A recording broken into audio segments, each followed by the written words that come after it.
G'day, it's Rob here again.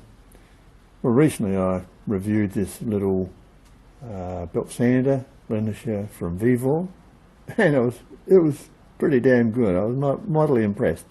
For the money, I don't think you could go wrong really. It's very well made and solid, and yeah, overall top stuff.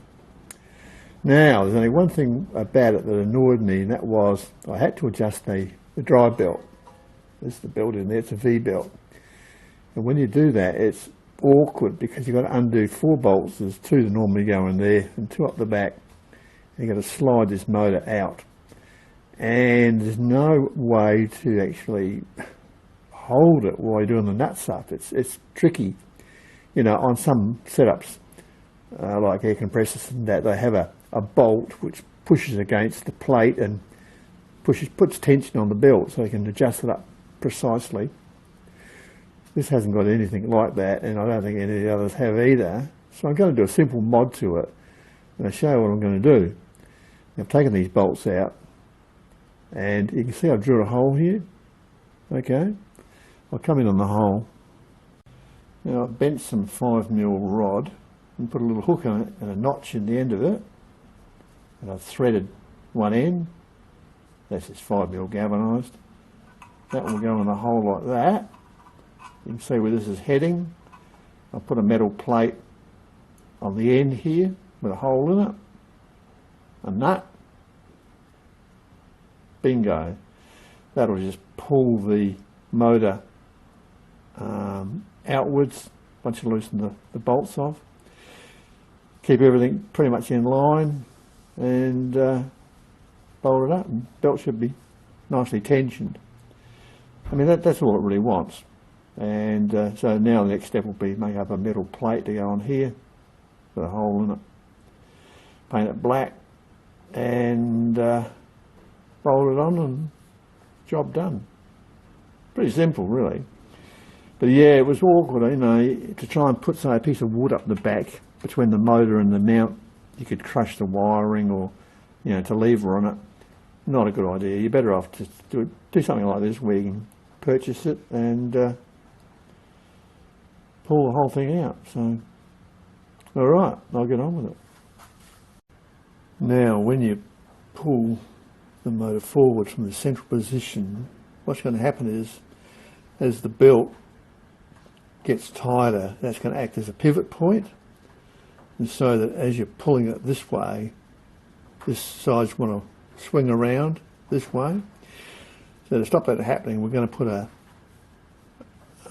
stop the full length of the side, just a bit of steel plate with a bolt each end, and that will stop the motor from twisting on its base. So it will then pull up dead parallel to the belt. Right, well, I've got the side plate on, and this is just sitting here. So you run your bolt through, and then I'll put the bolts in. They're going to be threaded up through this from the bottom. Got some little bolts here that I scabbed from somewhere, so yeah, save all this stuff, it's always handy. So we'll do it.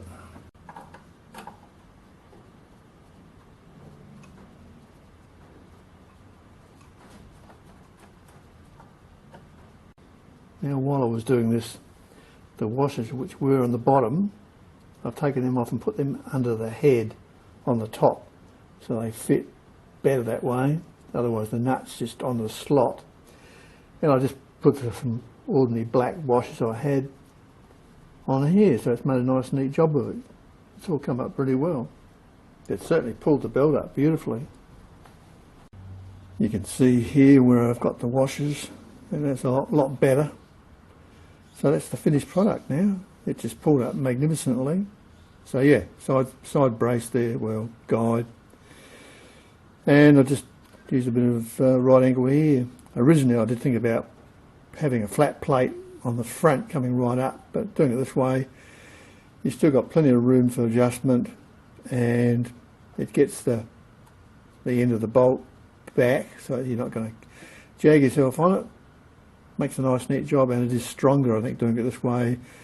This could bend out, it's because it's unsupported, whereas being on the top here, it's all pretty well braced. But yeah, worked out fantastic. Well worth doing. So, job complete. The belt's adjusted up nicely. That's how you want it. You can, you got some control now.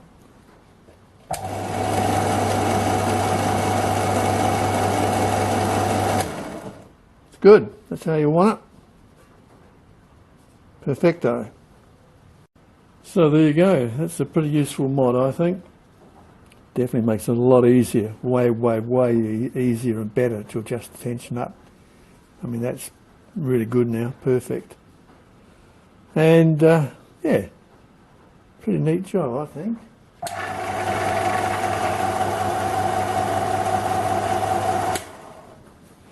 Everything's nice and quiet and runs smooth, and that's how you want it. So there's a little job for you. Improve your sander, regardless of brand. I suppose you could do this to any of them. All right, that's it for me. Hope you enjoyed it. See you next time. Cheers.